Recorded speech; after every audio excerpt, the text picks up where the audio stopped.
We're here tonight at Smart Planning and Design to continue our education quest for people in the development industry. Normally what we do is we talk about I suppose what you call mainstream development of dwellings, changes to the planning scheme, the opportunities that exist with rezonings and planning scheme amendments. Tonight we're extra privileged to be joined by Anna Beck from the Australian New Zealand Smart Cities Council, have I got that right? Yep, peak body in Australia for smart cities, and Jessica Christensen-Franks from Neighbourlytics, some world-leading experts in smart cities. The reason why we're interested in smart cities at Smart Planning and Design, and that we've got to know these great people who are also going to present to us tonight, is that we believe we need to understand what's happening and what's going to happen in the urban environment moving forward. And smart cities and smart cities philosophies seem to be at the cutting edge of where we're heading. So the order of presentation tonight is I'm going to kick off with an explanation about my interpretation and my understanding of smart cities. Adam's going to be talking to changes that are happening and policy changes and latest thinking in smart cities, and Jessica's going to be talking to some real life applications, and she's created a business, a very successful business in using these technologies to improve people's lives.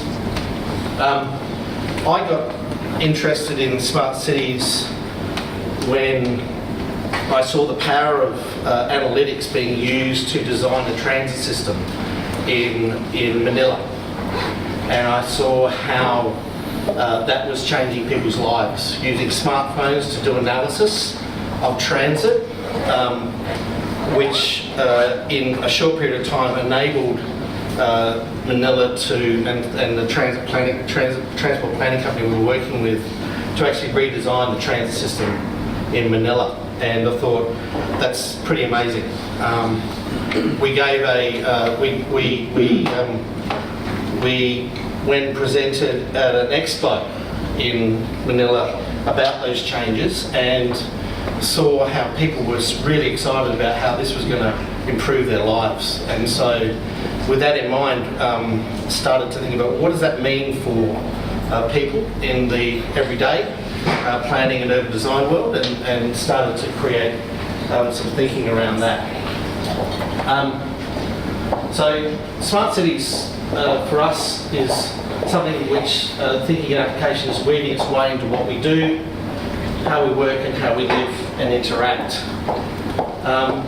Tonight we're going to talk about the imperative, how it's entering the mainstream, what we think is what I believe is a smart city.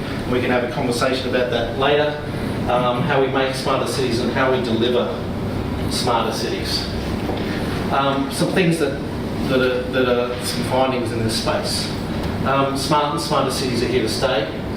We can deliver better cities using a smart cities framework. Different objectives apply to different cities, and depending on the place, you need to apply different philosophies and implementation tools to those different places. And in that way, cities need to find their own definition of smart.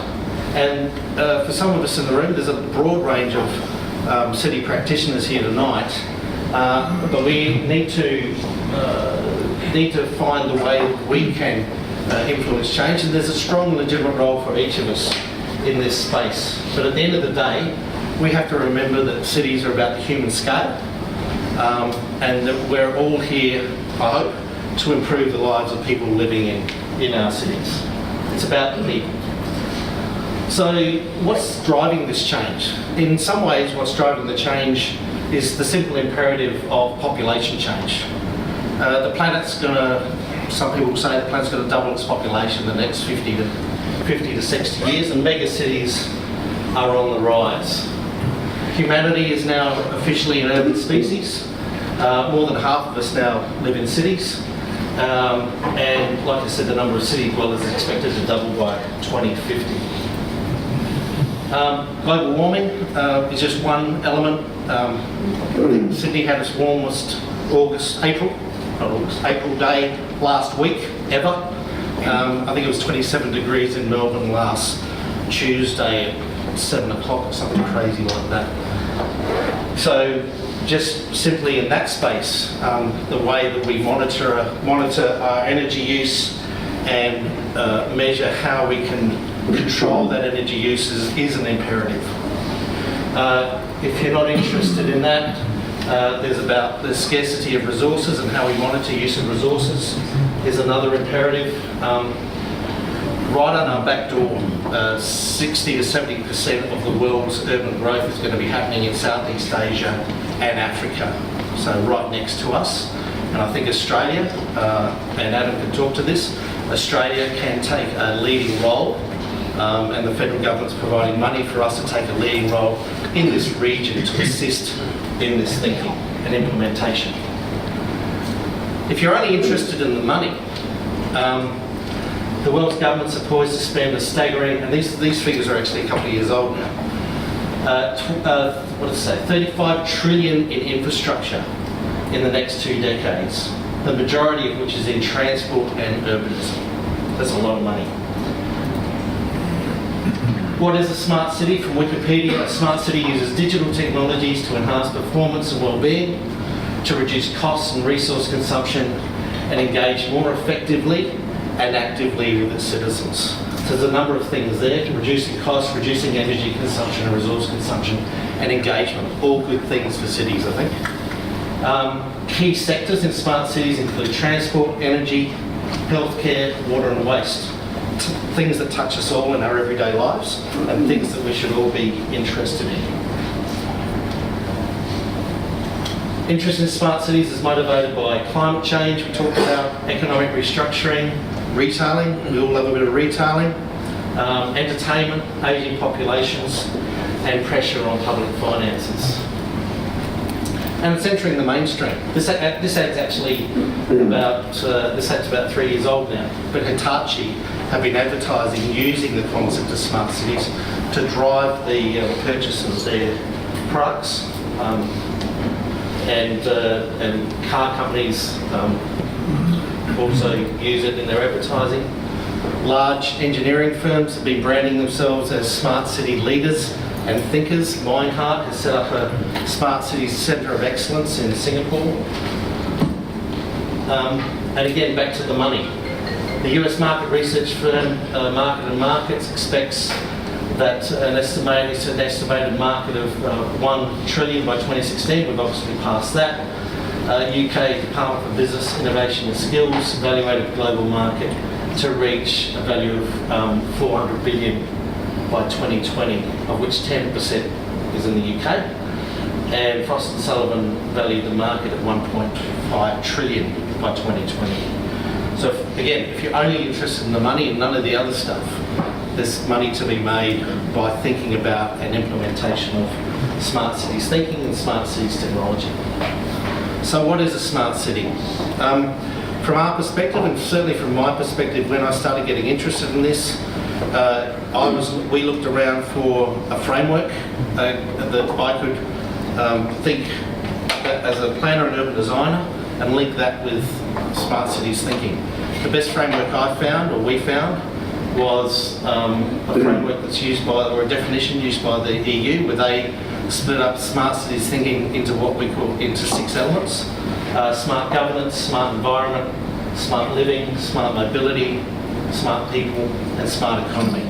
That framework was useful for us to think about, as a practitioner in urban design and town planning, ways to capture thoughts about both analysis, strategies and actions to actually create strategies to deliver smart cities change. So those 6 elements are essentially, or are, the way that our business thinks about smart cities, captures it with those 6 elements. We extrapolated those 6 elements out into real implementable things and philosophies and strategies. And so as you see, working around what we call the mandala. Under smart environment, we can start to talk about green buildings, green energy, green urban planning. Under smart living, safe, culturally happy places and healthy people. Under mobility, mixed modal access, clean options for transport and integrated ICT. Under smart people, embracing creativity, creating an inclusive society and 21st education. Smart economy, greater interconnectedness, greater productivity and entrepreneurship and innovation. And under smart governance, transparency and open data and e-government. All of those things, as a town planning and urban design practitioner, are things that we can actually have a say about, and things that we're able to have a say about both with government and the private sector. And it was with that framework that we were able to present to the City of Newcastle the opportunity, or our opportunity, to be part of their Smart City strategy. And so we were able to actually deliver for them and work with them using this framework, the Newcastle Smart City strategy. But again, remembering, of course, even within that framework, using the technologies available, for us, it's about the people. How do we make our cities better for people around the world, and certainly around Australia?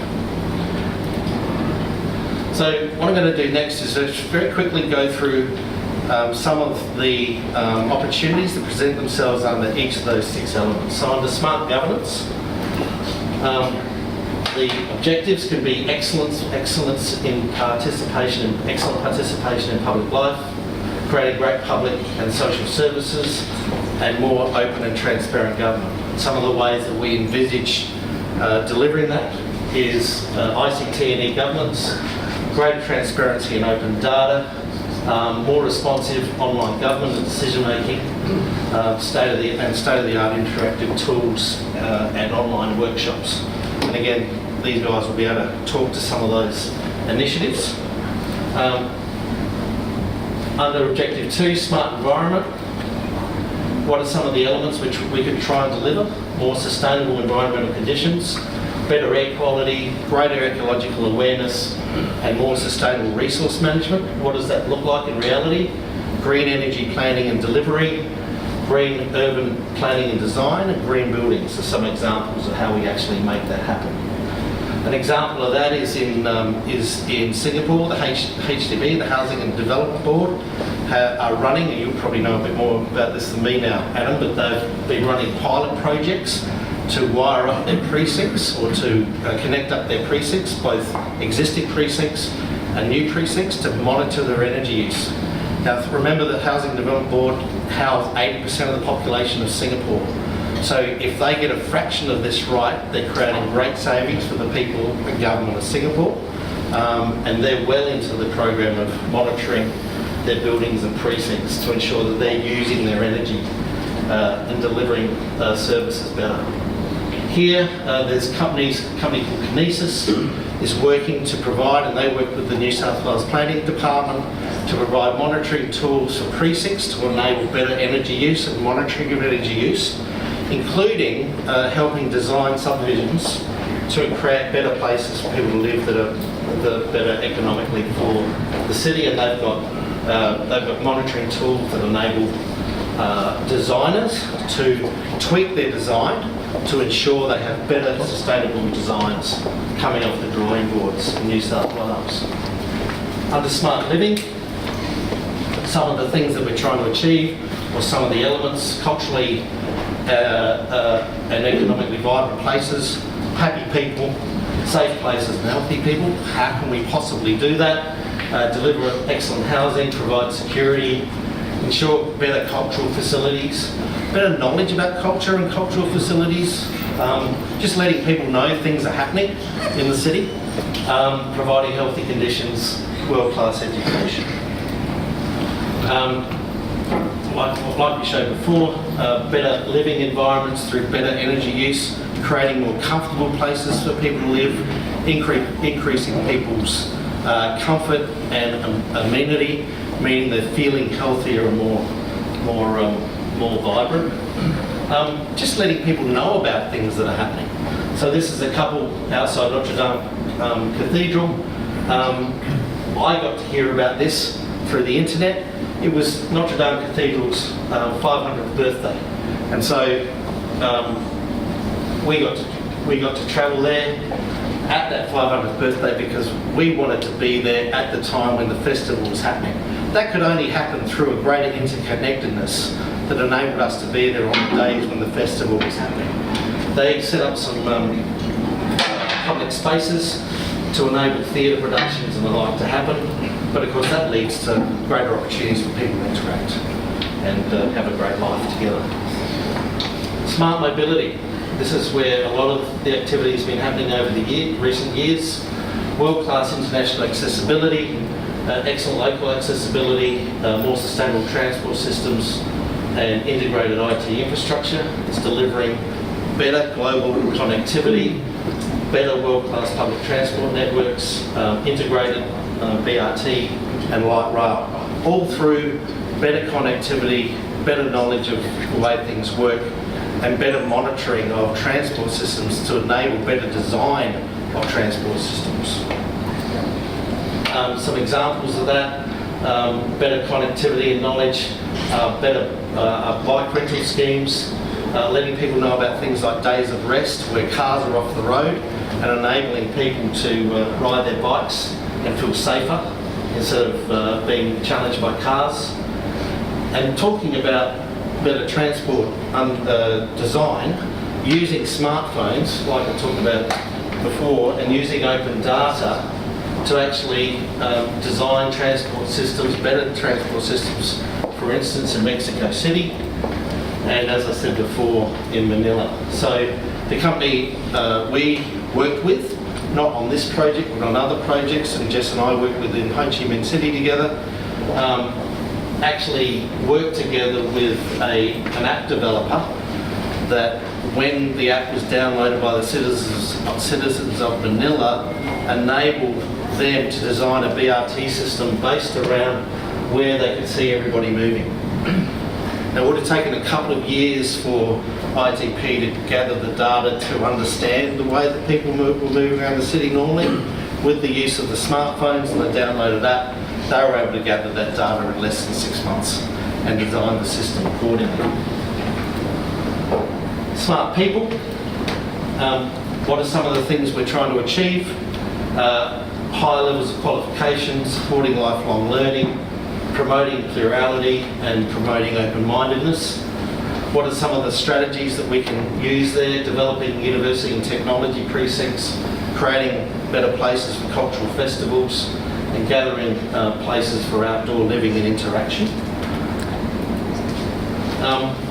Some of the ways that we as a society are changing. This is possibly the old way. It's a little bit pervy, but that's fine. This is possibly the old way of people getting to know each other.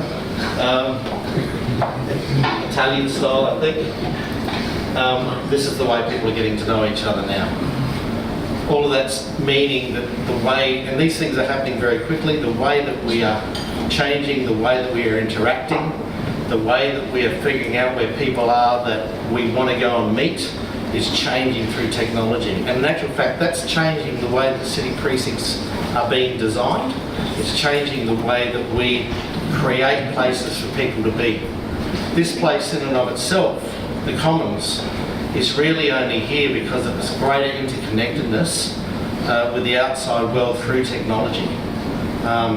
We wouldn't, a few years ago, have been able to conceptualise being in this place to work because we couldn't have been able to move around as much as we are able to within this space itself to actually create a viable economic model for our businesses. So that in and of itself is a phenomenal change. It's leading to greater connectedness and greater innovation in the way that we do business.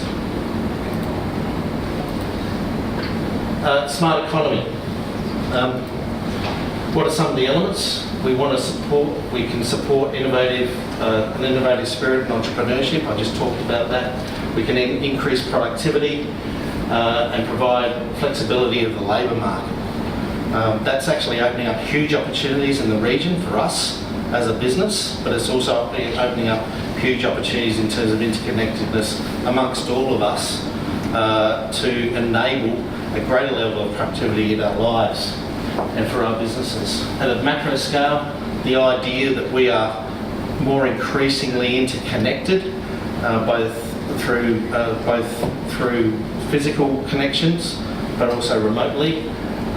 The ability, as I talked about before, to deliver innovation and business hubs, and in terms of city branding, to promote world-class events in world-class cities through technology is actually meaning that there's a greater level of energy and economic activity happening in cities that are embracing this change.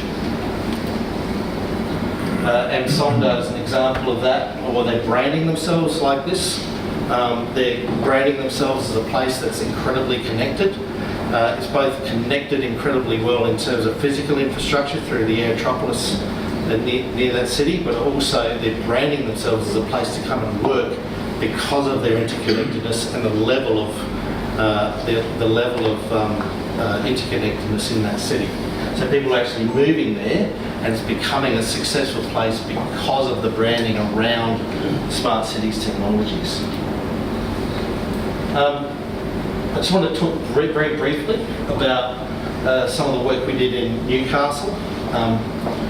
It was our first opportunity to deliver a smart city strategy as a firm.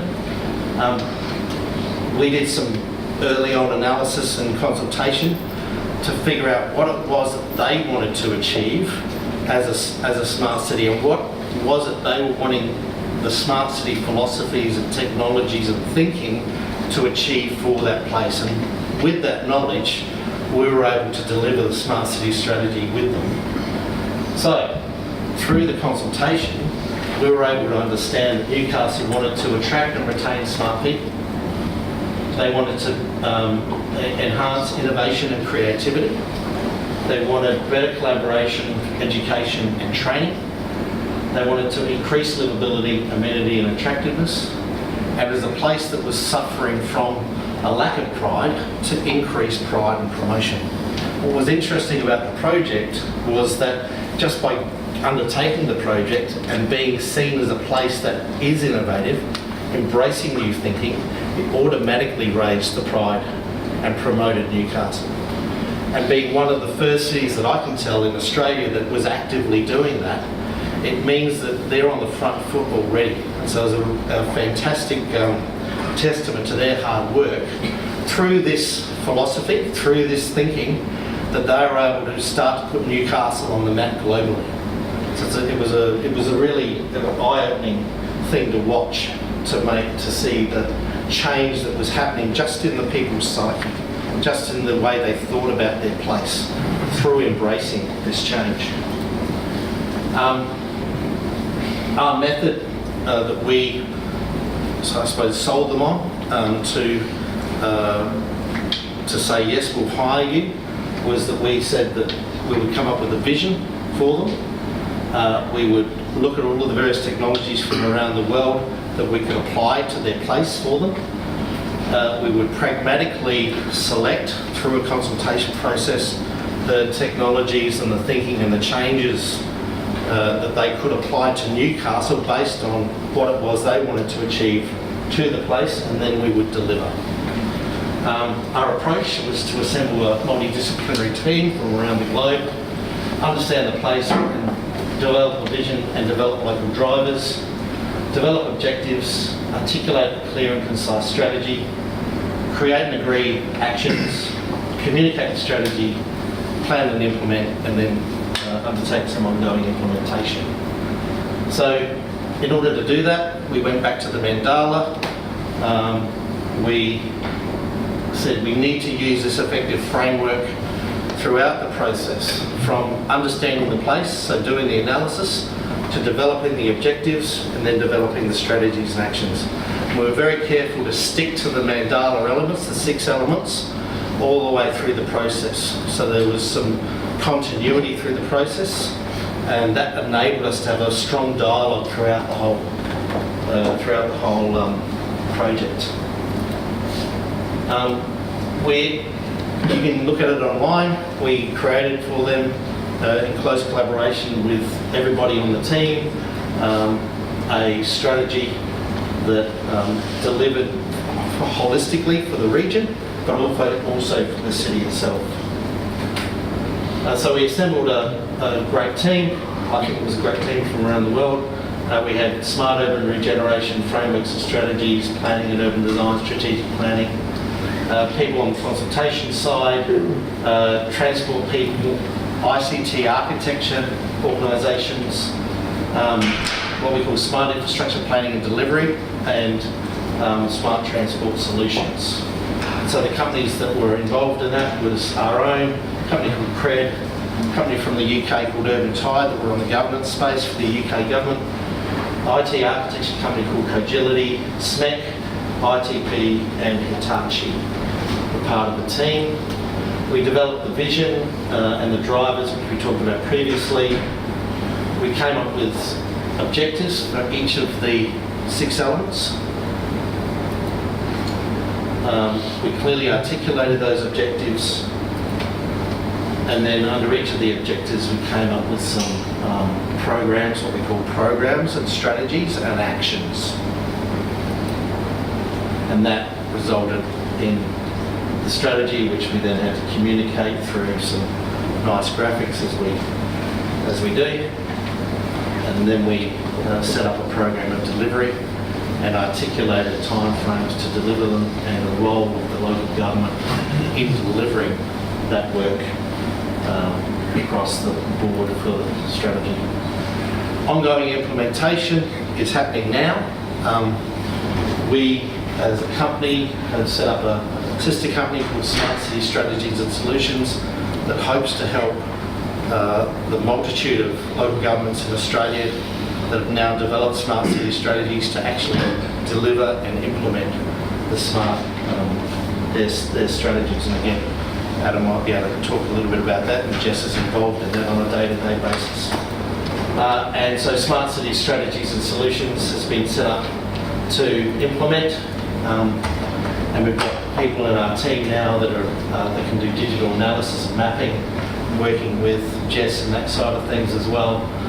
Project matching and implementation, integration of digital technologies, sourcing appropriate technology, and streamlining the integration of that technology into the cities, and costing that out and presenting to the local governments and anybody else who's interested the opportunity to deliver on their strategies. And that's it from me. Thank you very much.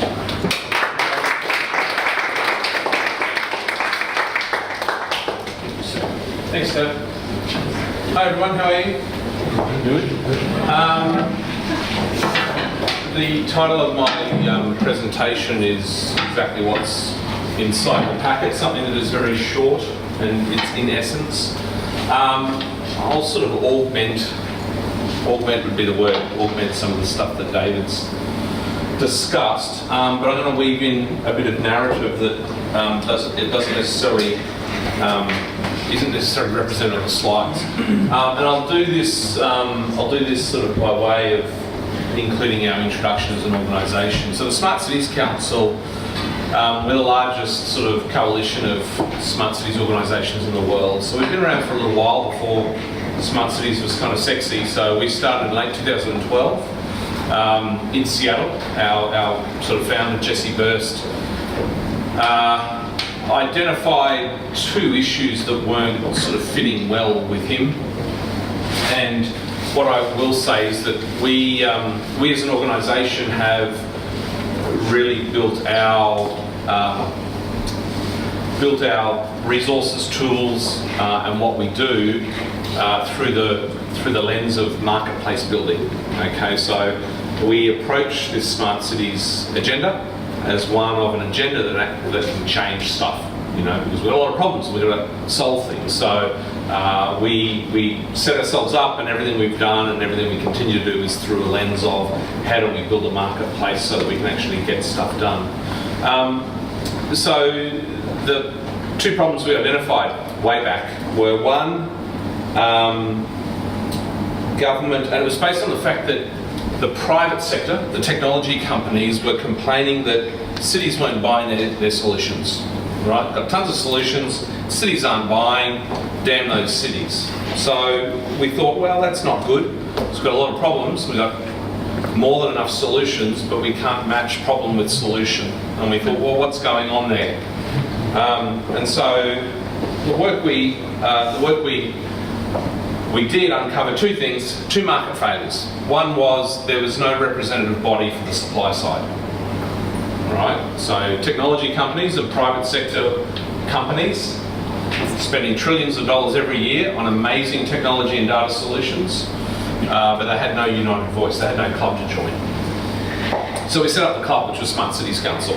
The other major failure, market failure, is that the demand side, government primarily, didn't have access to good quality information. The best thing that they could find that would kind of give them some information on what Smart Cities was a marketing brochure from a technology company. And you're kind of only going to get one perspective from that. So we essentially set out to sort of try and address both of those market failures. So we set up the club, which was Smart Cities Council, in late 2012.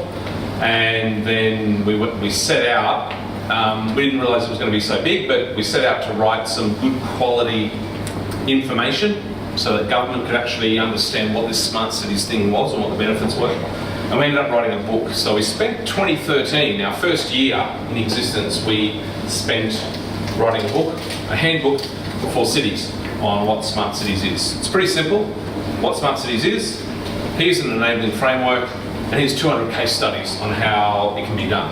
Very practical. That took us a year to write, and then we put it up on our website late 2013. And our website had nothing else on it except this one PDF document of 400 pages. It's a short read, right? There's now an online version. We sort of finally worked that out. But we put this 400-page PDF document up on our website. We sat back. We're an organisation of 0 staff. Jesse still had a day job. We sat back and we thought, well, let's see what happens here. So I got downloaded all over the world, and kind of that was really where it started for us. Cities across America started reading it, or parts of it, because it was so big. But then they started phoning in saying, hey, can you come and talk to us about it? So we started the road show, and so 2014 was pretty busy for us, going city to city, because finally, someone had written Smart Cities material for cities, as opposed to marketing brochures.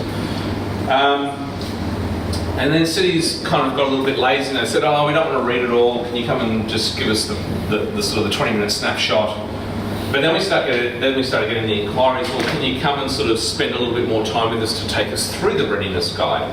So we converted the 400-page PDF document into a 100-slide PowerPoint presentation, and that eventually became the Smart Cities Readiness Workshop that we now deliver to cities. So our role as an organisation very quickly became one of providing good quality information to the demand side, so they could understand what it is and the benefits, so that hopefully they would invest so that the supply side could solve problems. So that's our market lens that we use. Our theory of change is pretty simple at the Smart Cities Council. Build capacity and awareness on the supply side, hopefully on the demand side, hopefully it increases investment, deployment on the supply side. If we deploy and we invest, we solve problems. If we solve problems, we build better cities, happier people. That's our theory of change. So that started in Seattle with one person. We're 30 staff now across the world. So North America, Australia, New Zealand, India and Europe. We went into India. First time out of the US, we went to India in 2015. We fell into India on the back of a trade mission we were on, and next thing you know, we've got an office of 8 in Mumbai. And then I came along in 2016 and convinced the Smart Cities Council that we come down here, and then last year we kicked off in Europe. So it's an organisation of 30, it's a really nice size. You know, we all get together every Monday morning, Sunday night, whatever the day change is, and we continue to build the awareness and capacity of the demand side and create, hopefully, a pipeline of investment in smart city technology and data solutions. That's our role in life.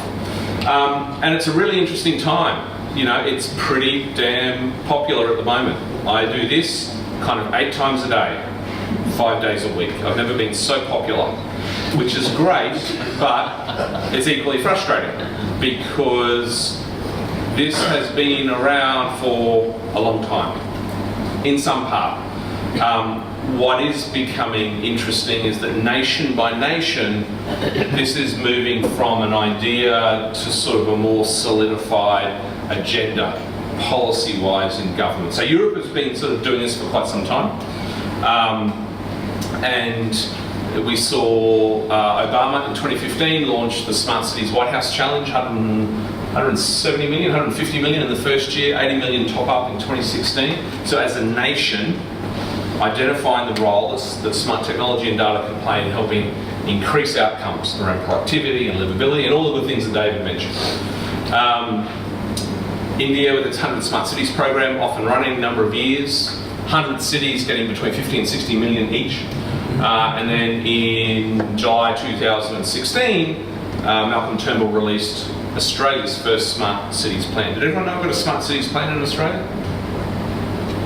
No? Well, we have a Smart Cities Plan in Australia at the highest level of government. And that plan includes a range of programs, which includes the program that David mentioned, which is the Smart Cities and Suburbs program, where Minister Angus Taylor, Minister for Cities, or was Assistant Minister for Cities, now Paul Fletcher, is distributing $50 million across local authorities and private sector to help deploy and test and pilot the use of smart city technology and data solutions to help create better outcomes. Exactly what you see in the Newcastle strategy that David presented. That's my one introductory slide, but with that I captured a little bit of a snapshot around the world. What I will say is kind of they're all very, I won't say unique because no one's unique, as much as, who's from local government here? Okay, as much as you are very unique, you're not unique at all. There's thousands and thousands of local authorities the same. So we are seeing very similar trends and challenges, but then also solutions around the world. So it's an awesome time to be part of this because the US is learning from Europe, India is learning from the US and Europe, Australia is learning from India, US and Europe, and of course last December Canada launched their national program.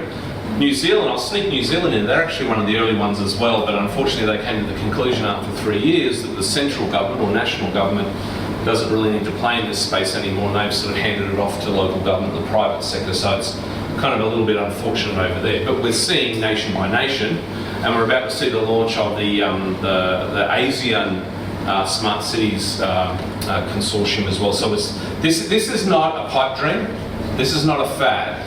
Okay, this is, as David said, trillions of dollars of investment flowing every day because we now realise that if we harness correctly and we have good strategies, technology and data can be amazing. It can be an amazing force for change for good. And Jess is at the pointy end of this, and she'll explain exactly what that means. I mainly do this on the demand side of local government, so I'm with cities and state agencies all day long, and I have to go through this, but this is a really important point to make, and the point to make is that everything is changing, okay? Everything is changing, okay? And some people think, yeah, everything's changing, I've got Facebook and stuff like that, and there's a bit of this, everything is fundamentally changing, okay? Experience, opportunity, mobility, health, built environment, utilities, finance, everything is changing. McDonald's now have redesigned their restaurants, their stores for Uber Eats. Okay, so something's going on when you see that happen. The Woolworths CEO, a couple of months ago, in a public statement said the biggest threat to that organisation, Woolworths, right? We all know Woolworths. The biggest threat to their organisation is Uber Eats. Okay? Everything is changing.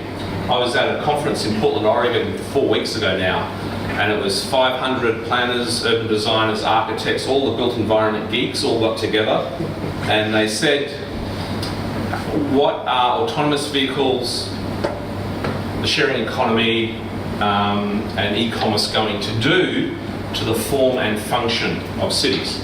So it wasn't one of these smart cities conferences which are all these high-level greatest hits of flashy PowerPoint presentations of cities around the world. It was, we are the city shapers and the custodians and the protector of our cities. What the hell are all these things going to do to change the form and the function? So it was a fundamentally different conversation. And you know, it dove deep into areas. There was like at least 3 tracks that were just about the curb, right? Because the curb is fundamentally changing. The role of the curb and the contestability for space and time. 60% of Uber trips pick up and drop off in the middle of the street because the curb space isn't allowable. And that trend is only continuing. Now when there isn't parked cars, there's sort of mopeds and bikes and everyone on Deliveroo and everyone else trying to line up to be part of this sort of crazy appified world and experience that we're going through. So the world is fundamentally changing, okay? And we used to say that all the time. Yeah, the world's changing. Yeah, the world is fundamentally changing. Smart cities, 2 words, right? We often forget that the word city is in there, okay? And I like spending time with my built environment colleagues because they're slow to the table, have been, in terms of digital disruption and data, but we're getting there. But I like to say that this is fundamentally a city's agenda, okay? What's happened is we think it's all about smart. Yes, it's smart cities, but this is a city's agenda. And I deliberately put small c there, and I deliberately put small s there. We, at the Smart Cities Council, are scale neutral when it comes to smart cities. Because everyone thinks, you know, people out in the regions and rural areas going, oh, that's not our agenda. It's a big city agenda, right? It's a multi-billion-dollar technology agenda, it's for big cities. And it's for citywide platforms, that's what smart cities is. It's big, chunky, tech, IT stuff. Not at all. Last October in Sydney, we designed and built a street of the future, 40 metres of a street. Okay. Small CCs, scale neutral, all the way up to states. The state of New South Wales has just embarked on its smart state strategy. All right. So we've got a federal government that's got a smart cities plan. We've got cities that are mobilising all around the country. We've now got state government mobilising. So small c, okay, scale neutral.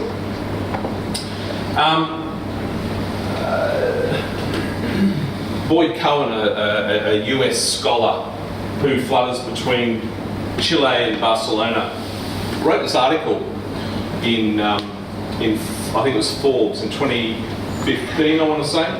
He identified these 3 generations of smart cities, 1.0, 2.0, 3.0. This is a really handy, just Google Boyd Cohen, 3 generations smart cities. It's a very easy read. It's one of the most powerful frameworks you'll ever come across because it does a number of things, including it helps you within about 30 seconds determine, if you're in a conversation, where people's mindset is at. So when I sit down to my purist urban designers who hate the field of work that I'm in, right? Because they're in the field of urban design, right? Which is this magic, right? This magic and this process and this thing. And you can even see it in David's language. You know, this deliberate forcing of the human scale. But it's got to be human scale, right? So there's this forcing, okay? It's always been about people, but we got the marketing wrong, and we got the narrative wrong. It was always, when IBM invented it 14 years ago now, right, that's where it came from, okay? IBM invented it as a marketing campaign. It was all about solving problems, which is good. But as a bunch of engineers, and all due respect to my engineering friends, you know, they're not the best communicators. So the marketing kind of got stuffed up. I'm IBM, I am Cisco, I've got big widgets and systems, you buy them, city, come on. And that kind of didn't work. But then what we started to see was the city taking a lead, okay? City-led technology enabled as opposed to technology-driven. So when I talk to people and I sense the frustration, 9 times out of 10, I asked them, but 9 times out of 10, it's very clearly that this is what they think smart cities is, which is tech, big companies, buy my stuff. Little due respect to how cities work and how people work. And that's why people like David and others have to force the human scale thing in there. It's just got to remind you, it's not about tech, right? It's about people. Yeah, well, it always was, but we've got the marketing wrong. So the pivot to Smart Cities 2.0 is clearly underway. Some places faster than others. And you can audit cities around the world. You can audit people. When I sit down with people, within 30 seconds, I know where they're at in terms of their understanding. And you've got the Jesses of the world that hang out in this space. This co-collaboration, this civic innovation, right? Which is sort of more on this utopia end of the spectrum. But we're slowly pivoting into 2.0, which is where it needs to be, which is outcomes-driven, technology-enabled. Okay? So I just wanted to highlight that because it's a beautiful little tool. Helps me every day of the week. We reviewed 6,500 definitions back in 2012. Back then there were 6,500 definitions. So much overcomplication. And we looked back and we thought, oh my God, please don't tell us this is going to be sustainability all over again. Right? And if we remember what happened with sustainability, we reinvented the definition for 20 years. Okay? We don't need to do that. So what we want to do is draw a line in the sand very clearly and try and keep it to one sentence. Right? Or if we can, like I do, keep it to shorter than one sentence. It's tech and data for good. But you've got to unpack that. You've got to know what the good is. You've got to know what the awesomeness is. And if you don't have a strategy for where you want to go as a city or an organisation, tech and data will never help you. We use these 3 words of livability, workability and sustainability. So sustainability, or whatever word, that's the outcome. Tech and data is the enabler and the accelerator. But tech and data for awesomeness, that's what I like to use. That was the definition piece, so that was chapter 1 in the readiness guide. The next thing was, well, how the hell do you do this? Because that's what cities wanted to know next. It's great, love your definition, beautiful. I'm in, but now tell me what to do. There's 1,000 frameworks around the world. After 6 years, this still works best for cities, we find. Because what it does is it shows them where they sit and what their role is. You can't read it from there, but it's pretty simple. This is the typical set of responsibilities that are local. Just let's talk about cities, local government for a moment. This is what they do in life. These are the services that they deliver to citizens. That's their job.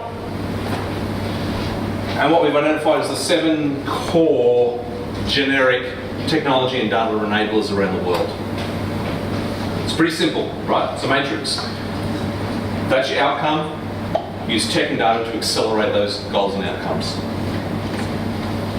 So if you don't know where you want to go or what you are, if you don't have any targets, forget about talking about smart cities. I mean, it's useless. There's no point. Okay? So you go through this process of working out how these core technology and data enablers can help you be better. So I'm going to mince my words for a moment here, and I'm going to go back and forward and back and forward. The Smart Cities agenda is all about technology and data. But it's not. But it is. But it's not. Okay? So I want to be very clear on that. No, it's not about tech. It's about outcomes. It's about health and culture and all the things that David spoke about. But at the heart, it is absolutely about technology and data. Because what we now realise, as Jess is going to very clearly show you, technology and data can be one of the most powerful tools around to help us be awesome. Okay? Outcomes driven, technology enabled. And of course, more and more we're seeing more of these general enablers. Anyway, there's a 400-page book on that. You see a lot of images like this, and it's very exciting. You see a lot of images like this, and it's very exciting and cool. And that's mostly what people expect me to present when I go to these smart city presentations. But then what I do is I put up images like this. And I think none of that matters, to be honest. None of that matters unless we're serving the most underserved in our community. Okay? And these are the presentations on smart cities you never see. And we've got whole presentations on this. The role of technology and data in helping build compassion and helping those that don't have a voice in the community, and the ways that we're seeing our partners, our technology companies, using existing technology and data to help the most underserved in our community is absolutely phenomenal. But they're not the stories that you read or see in the blogs, they're not the presentations that you see, and that's why we've got a whole campaign called Compassionate Cities. We've got a whole component on our website called Compassionate Cities. So I always leave on that because it kind of like needs to be said more and shown more and exposed more. That this is about people, but it's also about readiness. Because remember, the world is fundamentally changing.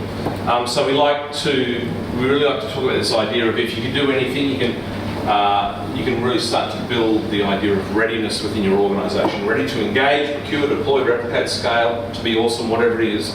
But readiness is fundamental. If you're not ready, you're going to get Uberfied, like we saw all over the world. So you either be part of it, lead it, or you will be Uberfied. That's it. Thanks, David.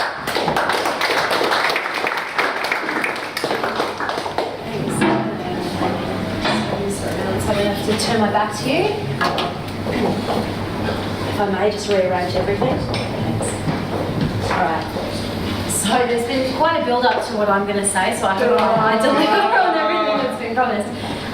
But I am a startup founder. I run a software data company called Nevalytics. But I started out life as a landscape architect, actually, so it's been quite a crazy journey to go from designing zoos and visual impact assessment and even working on VRT projects with Dave in a previous life to now running a software company that's data, basically. So I have always liked Excel, so perhaps it was always in my future.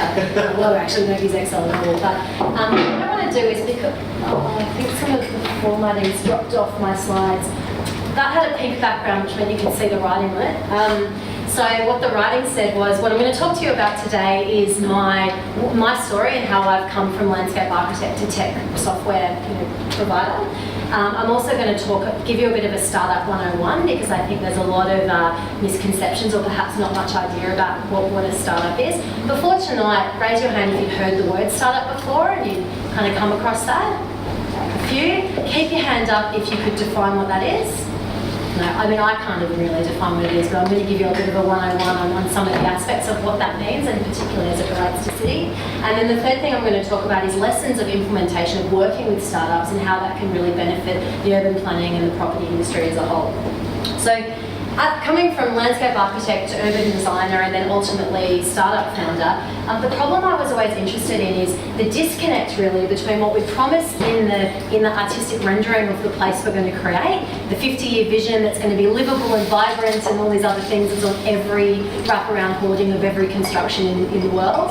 And we promise all these things and we promise, there's always a kid with a kite in the rendering and someone shopping and lattes and everything, and then the reality of what gets built. And of course there's a disconnect. Of course the day a building opens it doesn't feel amazing and feel awesome, but Docklands has suffered from this, Barangaroo, every city has its own, not another Docklands project. And the public are getting savvier on this disconnect. And nowadays it's not uncommon to see on the front page of The Age something about inappropriate development or not another Docklands and real public frustration with this disconnect. And so this has led to huge increases in community engagement, real sensitivity around participation from local people, and local governments have massive programs now about getting to the heart of this. And that ended up being the world that I stepped into. And I was previously CEO of Co-Design Studio, which is a bottom-up community engagement and community development organisation, where we go out into communities and say, okay, the building's there, how do you actually want to use the city? And so it was initially a design consultancy, going out with people, working with both of the South Sudanese youth in Sunshine to help them design a public space for themselves in Sunshine, with all sorts of work like that, giving them a little bit of money, the local people that we work with, and saying, what do you want to do with the space? And across the projects that we worked on, we did about 50 projects in about 4 years, and that company's still going. The real common thread across all of the things that people asked for, when we actually put it to them and said, what do you want your city to be, is that it wasn't an exercise of paving pattern. It wasn't an exercise even of putting plants in the right spaces. It was actually an exercise of the experience the urban place allowed them to have. And this really struck me because our industry, picking up Adam's point about urban designers, that was me. I was at the planning tribunal arguing about whether a balcony should be 1.5 metres deep or 2.5 metres deep. And I'd never even been to one of those apartments before, and I'm the urban design expert on this stuff.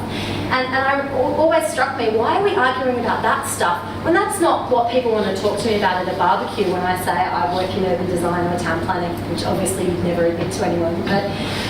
So I was interested in how do we actually measure experience? How do we understand the experience of the cities that we're creating? And is the industry doing it? Well, I often show photos of the streets not far from this part of Melbourne where there's hoarding after hoarding of photos like this. Like, this building is so arrogant about itself that it doesn't even show the street, let alone the people. Like, what is the lived experience of that building? Sure, it's a cool building. You're sure it's probably got beautiful finishes and it probably hits all of the architectural best practice. But really, does that make anybody want to go there and live in that place? What is that city like to actually live in? And I think that the Starkitecture mentality does this to us a lot. And I think this is why we as an industry are losing the faith of the common person, because they don't really care about that as much as we as professionals might. So the question for me is, if we know people care about experience, how do we measure it? And so, for many years I used to talk about how don't do town hall meetings, people don't turn to them. This guy turns up and talks about there's too much dog poo on the footpath and not enough parking, and they don't care what the meeting's about. The problem with that picture, of course, is all the people that didn't go. Not the people that are in the room, but the people that didn't go. But we as an industry know that that's not how you do it anymore. That's not how you really get to the heart of what makes people tick and getting their feedback. There's increasingly all sorts of technology available now to help us amplify the kind of conversations that we can have with local people. There's amazing online survey tools, really sophisticated interview techniques if you want to stop people in the street with a clipboard, which I've done far too many times in my life, and it's just a horrible way to spend your day. And there's actually a lot of people or organisations still using just basic feedback structures to understand what people are on about. I don't think that this is the right way to do it. There's all sorts of participation biases when it comes with the people who choose to fill out surveys. I could ask this room who believes in democracy, and you probably mostly put your hands up. Who's actually been onto a local government website to provide feedback on the structure plan? The hands go down.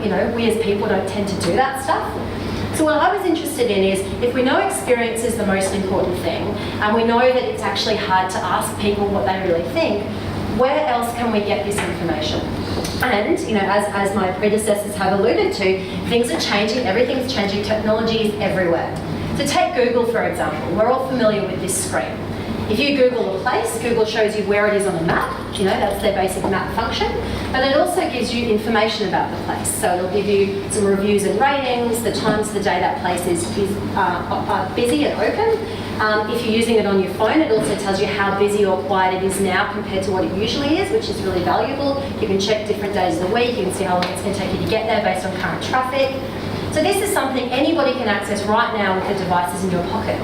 Think about that as a data set that's actually changing all the time. It's real time. It's based on the visitors or the people currently at the Footscray Market, which would be none if you turned on your phone now. And think about that, the power of that at a whole neighbourhood. Think about that across all of the places in Footscray, all of the things that people do at different times of the day and different days of the week.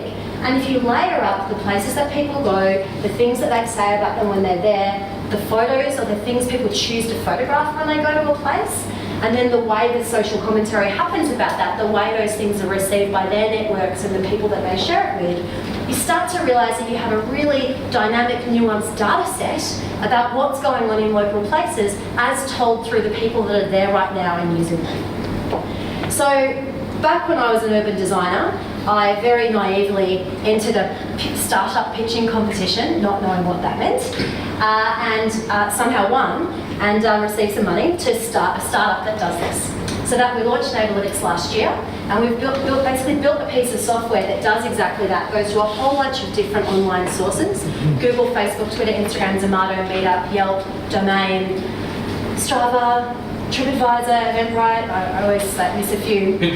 Pinterest, yes.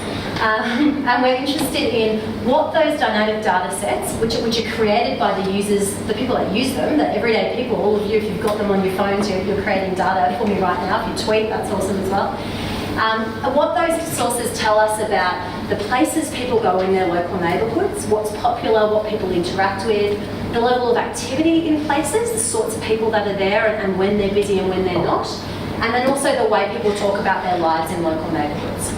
So we call that social data, and our definition of social data, there's many. It's not just social media. There's a lot of people that talk about social media analysis where somebody sits online, or AI does it now. Often it's not AI, often it's a big team sitting there manually filtering things. And they're looking at how many times Coca-Cola is mentioned positively or negatively. There's a lot of that stuff done. But we're interested instead at what all these different online digital interactions tell us about the social behaviours and lifestyle choices of local people. So we can bring in, and some of our subscribers bring with them travel data or expenditure data from banks, but we're interested in creating a data set that you would otherwise only be able to understand if you surveyed people, which of course nobody wants to do. So if you think about it like this, traditional data sets about cities are like the census, the population census, which is already 12 months old by the time it's released, and most of the time it's older than that. It's also, auction clearance rates on weekends, statistics about apartment sizes and the mix of, the urban planning stuff, the mix and size of buildings. You might even call like heritage overlays or character overlays data about a place. You can see which places are new and changing, which aren't. And if you think about them, and then think about Smith Street and Chapel Street, those data sets will tell you that Smith Street and Chapel Street are the same place. Because the buildings are the same age, the apartments are the same price, they're selling to roughly the same demographic of percentage of English spoken at home, the age group, the income level. But we know that those places are completely different from one another. So what is that personality piece? How do you quantify that identity difference between those two places? And that's the stuff that we're really interested in. So I won't dwell on this stuff because I know we're short of time. I'm trying to click the wrong button. But we package all this data into a really simple, easy-to-use report that's on our website that anybody can sign up and choose a site in any location and get an instant report on, within a 1 kilometre radius of any site, how many people do we get in a 24-hour period coming through that area, the age breakdown of those people, whether those people live in that area, have just come to that area, or have travelled from further than 250 kilometres to be there. We do compile together some census information because people ask for it, even though I'd love to cut that out as soon as we possibly can. We also look at within a local neighbourhood how many places and things to do up there. So we get businesses, of course, but we also get like the CityLink cheese sticks because everybody photographs their artwork at the CityLink when they go past it. We get murals, we don't just get McDonald's, like some neighbourhoods, we don't just get McDonald's, we get the McDonald's party room as well, and we get the McDonald's playground. And even that as a disaggregation is a really interesting insight into the role of that McDonald's in that neighbourhood, that's actually a really important meeting space for some people. Like it or love it, it's true. And then we can use that information to say, well, this is a data set from Parkville, there's 143 things to do in this area of Parkville, that's actually not a lot. That's immediately adjacent to Moonee Ponds. We're getting over 1,000 things to do in Moonee Ponds. So if you're an apartment developer or you're a retail analyst and you're trying to understand what's going on in those local places and what the competition's like, there's a lot more going on in Moonee Ponds than there is in the northern corner of Parkville.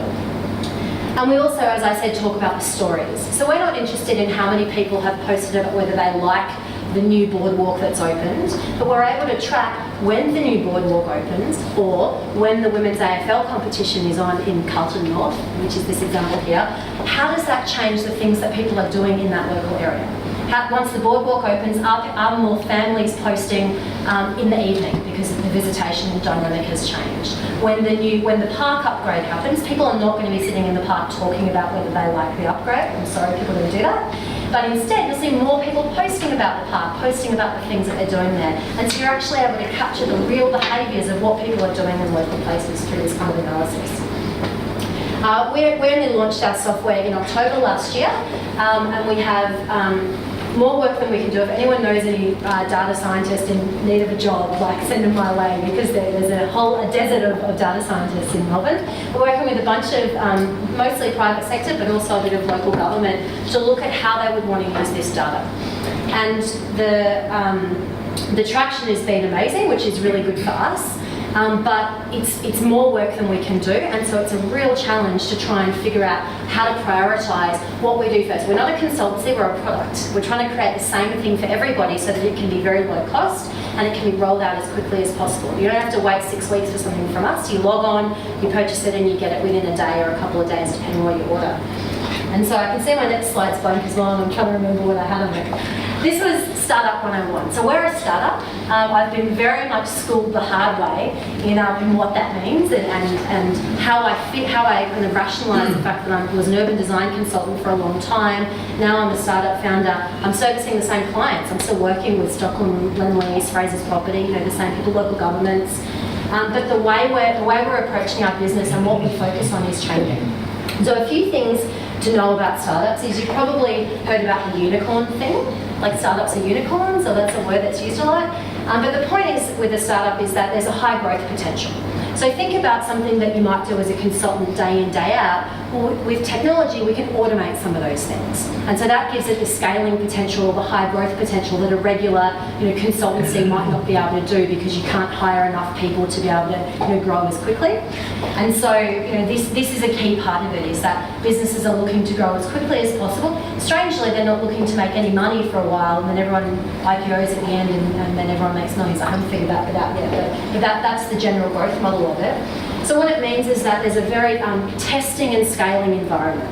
And so a lot of this is now filtering down into real world project management too, with words like agile project management, things like that.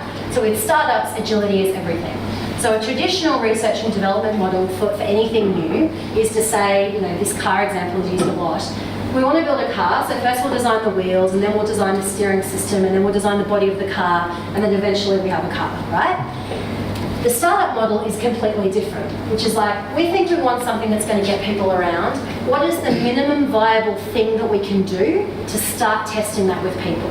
So it's a constant customer feedback or user feedback cycle to make sure that it's right, to make sure that we get it right. So there's examples of this, right through the world that you would have interacted with. So the iPod, remember there was an iPod Touch, before that was the precursor to the iPhone. So before they released the iPhone, they put the iTouch out there so that they could start to see how people were using that, if they wanted to listen to music on it, if they were interested in other applications, how they interacted with the touch screen. And so that was an MVP, or an earlier stage prototype of what they ultimately wanted to build. And so this is really key, because if you're thinking of working with startups, like us, I have so many dreams for this amazing, powerful database of all these amazing things. If you press a button and that pops out and that pops out, we do not have that yet. But we started off our first data report that somehow we managed to sell was just a printout of the most popular businesses in a local neighbourhood. And then every week we were saying how that was changing. And that was of value to some, it was actually local governments that we were working with, economic development teams. And so that's where we started, and then from that we work with our customers and add features and say, what out of all these 100 things we want to do, what's the most pain point for you, what do you want first? Then we build that and we test it with them, and then we go to the next thing. Very, very different way of working. And when I was a consultant, we always pretended we knew everything and we could do everything. And we don't do that in startup land. We admit that we've got the method to get there, but we haven't done it yet. And so we work very much with our customers to get there. The other thing is the Australian ecosystem is growing. You're starting to hear more about startups, and you will, especially now that I'm telling you what it is, but we'll just hear them everywhere. No longer is tech just this guy in a corner doing some hacking or whatever, but it's actually a phenomenal breadth of all sorts of technology providers doing really, really phenomenal things. And this has changed for a bunch of reasons. Online cloud storage being one of them, and then now the complete, almost like saturation of AI and machine learning and all these other phenomenal tools and resources that anybody can access. So that means that people like me, like landscape architects, can now start tech businesses because I don't have to buy a server anymore. I can just put everything in the cloud, and it's very, very low setup cost and very low risk. So you're really going to see this increasing. The Australian environment is an incredibly powerful one too. We're just in the early days of it now, but there's so much opportunity for us to grow, and Adam talked about that a little bit. We're known as being global leaders in sustainability in many things, and smart cities, smart buildings, smart technology is not far from that way of thinking too. And so I think if we as a country get it right, we really have the opportunity to become global leaders in prop tech or in smart cities, and we're starting to see that happen. We're going to just take over the world soon, and we'll bring you guys with us. I hope. What did that say? So the three things, I wanted to give you 3 real-world examples very quickly to wrap up of what it looks like to work with startups and what you actually get from going down quite a different delivery model from a traditional consultancy. The first one is that startups are inherently user-centric, so the outcomes are very, very different from a traditional delivery model. So there's a startup that I work with in Sydney called Banjo Maps, and what they do is they provide app-enabled navigation for people with vision impairment inside buildings. So when they go into a building, they have their phone on and they say, take me to the bathroom or take me to meeting room 3C, and the app says, go here, there's a table there, go around that, and it's based on sensors in the building, it's based on they're already having maps downloaded into the phone, and it's a very real-world application for this, it's kind of a better Google Maps for the inside. And so they're testing that technology right now. They had very small funding to get started. They're testing it right now all across UTS in Sydney. And Guide Dogs Australia are part of that testing as well. And so that they were, from a very small amount of money, able to actually get out into the community, start testing it, and they didn't come up with this big piece of technology that could suddenly deliver, but they started in one building, they're scaling beyond that, they're working, of course, with real people with visual impairment and getting that live feedback into their system of what works and what doesn't, and every week changing the way they deliver the instructions to people so that they're as easy and user-friendly as possible. Banjo Maps, incredible business, and I urge you to have a look at it if you're interested. The next thing is, of course, tech is infinitely scalable, and this is a really exciting example because CrowdSpot are a Melbourne startup that do geolocated feedback from people, and they do bike path feedback and all sorts of stuff where you drop a pin and say this is what's happening here. But they partnered with Plan International about a year ago and did a Free to Be campaign, which is taking women's stories about safety on public transport and urban spaces and all that sort of thing. This actually went viral about 24 hours ago because Free to Be is now scaling. So what's happened here is the first time you build something and test it, it's quite expensive, but then once you get it right, it can just go boom. And this is the really exciting thing about working with startups is there might be quite a different way of rolling things out initially compared to a consultancy or an existing off-the-shelf product. But once you get it right, it can often be virtually cost negligible to go bigger than that. So what Free to Be did is they tested in Melbourne. They collected data from people right across Melbourne, and they've just launched. There's so much cool stuff online. There was an SBS article, a news story about it recently. There's so many problems with public spaces in cities, particularly for women, and women as a proxy for the general community. If women are feeling safe, then the general community are feeling safe. And now it's just rolling out across 5 more cities. It's going to Delhi. There's somewhere in Africa it's being rolled out, and it can just go like that instantly now, which is just really, really exciting. And then all those cities can be compared to one another as well, all through the same data set. And then the third one is that startups are really tapping into the latest technologies. So we're working with about 15 different corporates now, and we're going to launch in October. And that's because we're small, we don't have very many overheads, and so we can tap into things and change very, very quickly and bring in the latest technologies to the people that we're working with. Unlike bigger organisations, which sort of need to probably a bit less cavalier with their approaches, And so this is an example of another startup that I work with called SiteGround, which is taking the latest augmented reality technology, which is where you're seeing virtual reality through a camera. So like Pokemon Go, where you can see through your camera and then the computer's putting extra bits in there so you can see other things through the screen. It's a technical term. And what he's done is he's created playground learning apps for science to help kids explore. It's like acknowledging kids use screens way too much anyway. Will take their screens outside to the playground and to the public square and all these other places, and they become instant science playgrounds. So teachers are using it to learn and to teach kids about like native animals, and if they look under that bush, they might see a certain type of animal, hopefully that's just virtual reality and not a real snake under the tree, but they learn about them. So botanic gardens, there's all sorts of things that they're doing. So they're piloting this in Canberra at the moment to activate public spaces, because again, once he's built this, it can just be in any place. And then it can be customised too, so that teaching, it can be used as a teaching aid, and the curriculum can be put into the app, and the kids can get out there and use it too. Augmented reality, in this way that's light enough from a memory size to be on a regular phone, that is new. That is very, very new. Augmented reality has been around forever. When we all had headsets on, we were 10 years old, like with gloves on and doing all this sort of ridiculous game playing. But now it's small enough to fit in a phone, which is phenomenal. And so startups are going, that's amazing. Kids need to learn more about science. Let's put them together and do something awesome.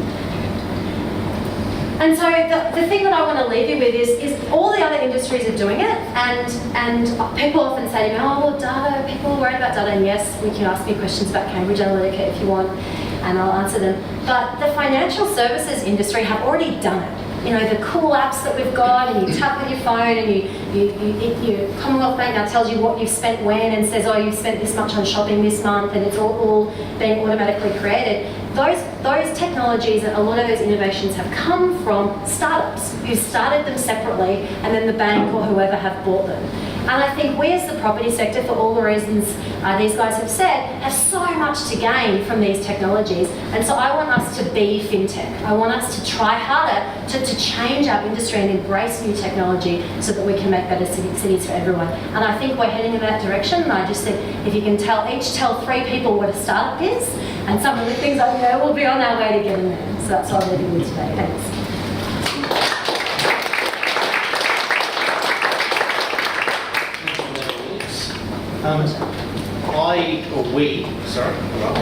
We at Smart Planning Design really wanted to start a dialogue about, and we continue to want to have a dialogue about the way cities are changing and what's impacting our cities. Wasn't very prescriptive about what we were going to talk about, but I would think we would all agree that we've covered a lot of ground tonight, from the macro, policy, global, down to the micro, and it's been, for me anyway, incredibly interesting. The world really is changing very rapidly, and we're really lucky to have these guys here to talk to us about that. So I'm very conscious of time. I'm just wondering if you've got some questions for us. I don't know if Adam, you want to take a seat up here. Just maybe a couple of questions. I don't know if you guys can hang around for a little bit longer and we can have a bit more of a chat. Has anybody got any questions now? Everyone wants another beer. Everyone wants another. By the way, just go and grab a beer. A beer or a cider or a wine. No? Nothing to ask about? Okay. Yeah, there's one here. Oh, sorry. To me, smart is a modern word for technology. What nobody seems to be talking about is who owns the technology that's going to be helping us, humankind, to benefit from it. Who are we going to be controlled by? Well, you must have a view on that. Well, there's kind of 2 parts to that. One is who owns the technology. Well, it's no different to any other sector. Who owns the building? There's leasing, there's subscriptions, there's a whole range of things. More and more, we're finding technology and software and everything else being a service. So someone else owns it. It's like data centers. It just doesn't need to own one anymore. It just doesn't need to own a data center. It's up in the cloud. So that model continues to change in terms of who owns it. We're finding collaborative ownership and different business models coming in. A lot of co sort of funded stuff. But there's always an entity that owns something, and it's no different to the tech sector than anything else. In terms of your other comment, you're kind of sort of jabbing in there a little bit in terms of, you know, data and security and Big Brother and ownership and things like that. You must get it every day. I get it every day. I just tell people to sort of, you know, take a deep breath. You know, we'll get through it. And I've always said for the last 30 seconds that I've been in this industry, because that's how fast it's changing, I've always said it's going to get worse before it gets better. But we just got to keep our cool. You know, there's going to be bad shit that goes down. Don't film that. Cambridge Analytica. You know, it was going to happen. But what will happen is, like every other industry, this is no different to any other industry or agenda of change. You know, we stumble, we fumble, there's tears, we go to court, we hate it, we love it, we finally get there and it's kind of a bit ubiquitous, right? So, you know, just, you know. There's 2 things I'd say about your question. One is, I think where we're at is very analogous to the, for instance, the creation of, let's say, the underground system in London. Okay?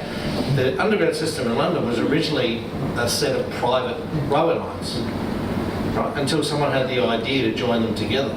And then, even when it was joined together, it was a private company, and then the government took it over. Okay? And then there was a move in the last 10 years to privatise it again. And I think what we're talking about at one level is infrastructure delivery.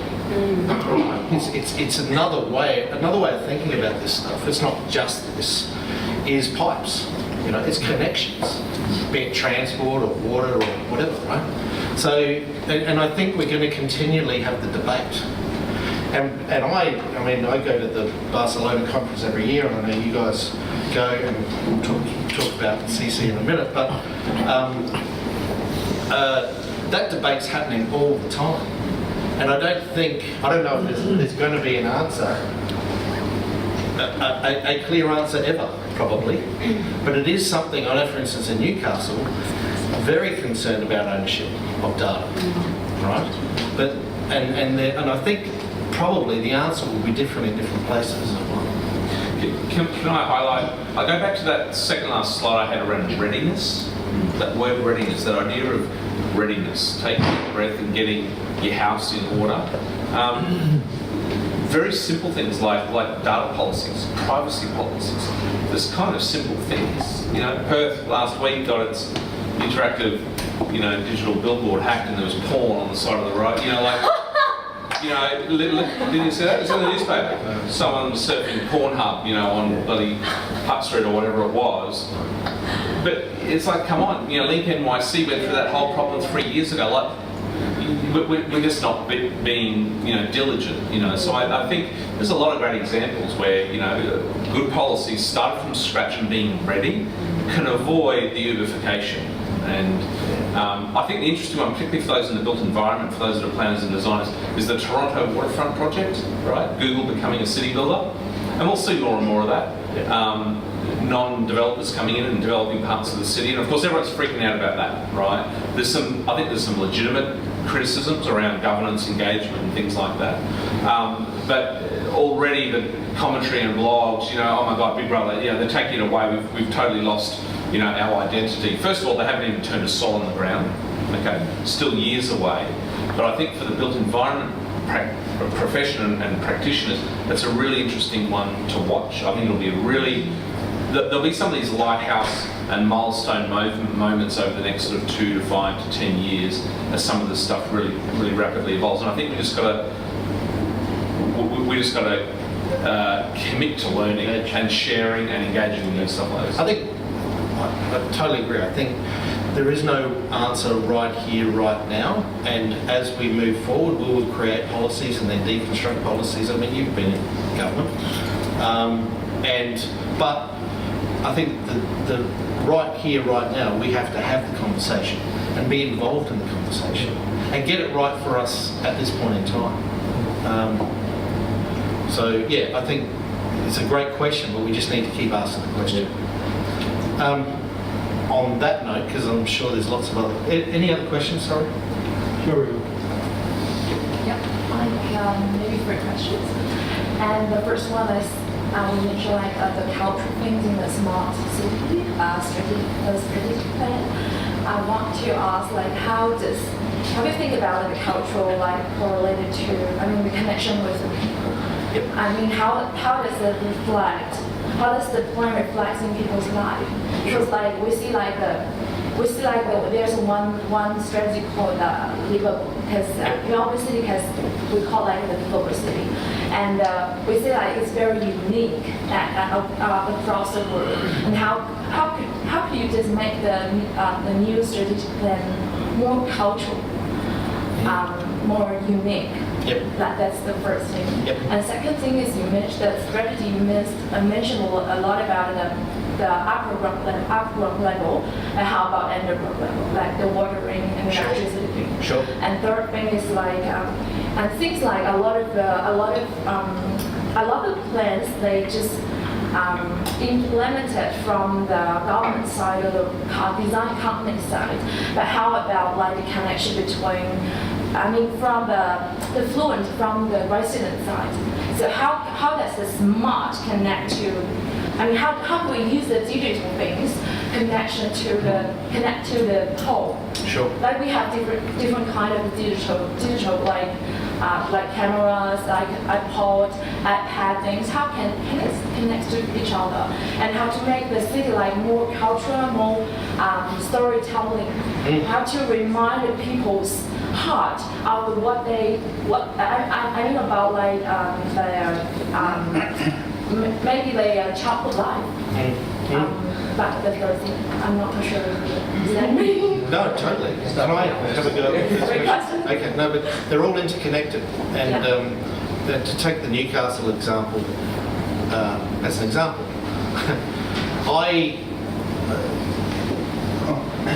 going into the Newcastle Smart City Strategy and working with Nathaniel Babington and the great team I've got there, I wasn't sure whether or not bringing traditional planning and urban design methodologies into this program was going to work. In as much as I wasn't sure it was going to work. In as much, and I wasn't sure how it was going to work, and whether or not it would have amazing, great results. I was amazed how much, and I'll get to your culture question in a second, but the bedrock of this is incredible. I was amazed how much more interaction occurred because we were calling it a smart city strategy. And I think that's because each one of us has one of these now. And so I went to a number of workshops, evening sessions in pubs, council workshops, a number of sessions in Newcastle, and I almost got a new lease of life in my profession. And that's why I'm so passionate about this stuff, is that everybody feels as though they have a voice, right? And so the first time, I mean, we're essentially sort of doing the same thing I've done for years, doing strategic planning for cities. But because people feel as though they have an engagement now and can engage, there's more people. And so, to get to your question about culture, all of a sudden, instead of just talking about how big a public park should be, we are talking about what the hell should the public park be, and how can it reflect who we are, right? It's just incredible. So,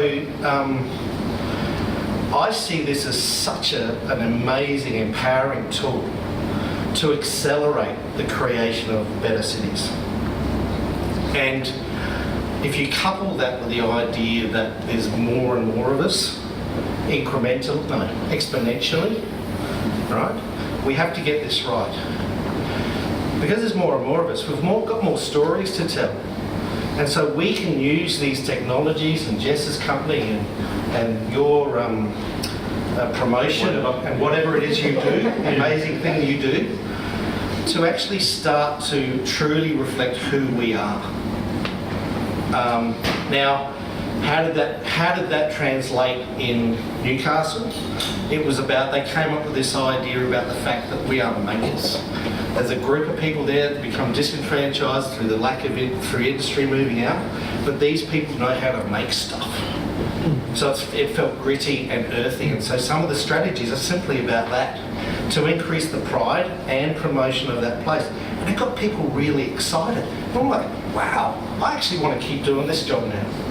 So it's a really fantastic time to explore through technology who we are and how we reflect that.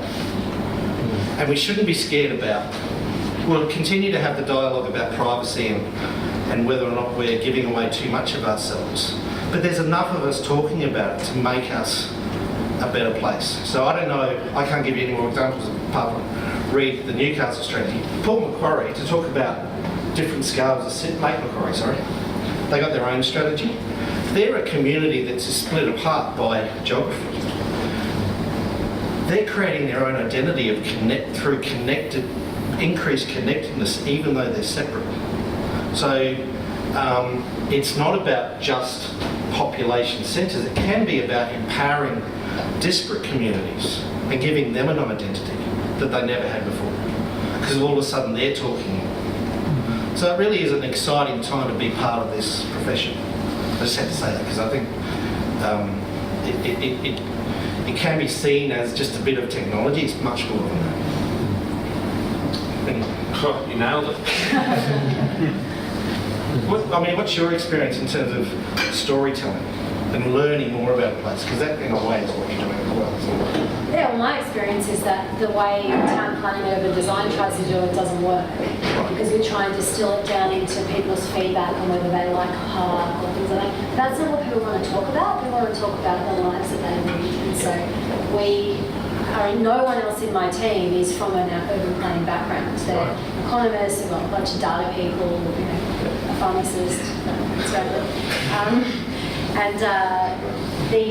So we just say, we're intentionally not doing the planning thing and saying how do we distill this into town planning themes. We're just saying what does the data show us about the way people talk about their lives, and it's so nuanced and so dynamic. And it's so obviously about culture. You don't even need to add any extra words or theory to it. Just showing the photos that people post on Instagram in Toorak compared to Footscray are totally different. And just seeing those photos, you can get the essence of those places too. Yeah. So it's so much easier than our industry leads us to believe, which is quite complex. Just very quickly on your second question about stuff, kit in houses. I thoroughly recommend, if you are interested in this, going to Barcelona Expo conference. Yeah. There's so much great stuff there, and I'm not talking like a geek. What I mean is that there's stuff that you can improve your lives with, just waste management, for instance. And the use of smart technologies in waste management, not just for your house but for precincts. I mean, where to a certain extent our legislation, planning and likewise has to catch up to the way that other places, in particular Europe, are now using technology to enhance your life every day in your house.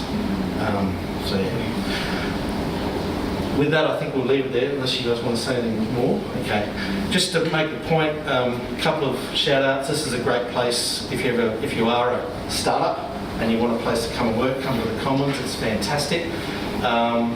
Yeti coolers help us keeping your drinks cool. I'm sounding like a commercial, but they're not eskies. They're coolers.